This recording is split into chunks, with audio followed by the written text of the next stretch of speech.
Masih dari kecelakaan KM Fungka Permata 5, Saudara, dari data Badan Nasional Pencarian dan Pertolongan Kota Palu, tercatat 13 penumpang meninggal akibat kebakaran KM Fungka Permata 5. Hingga kini, tim SAR gabungan masih melakukan pencarian terhadap korban yang dinyatakan hilang.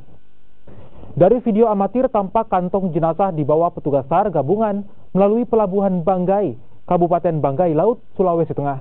Dari data sementara hingga Sabtu siang, jumlah korban meninggal sebanyak 13 orang. Sementara 126 lainnya selamat dan diperkirakan sekitar 7 orang masih dalam proses pencarian.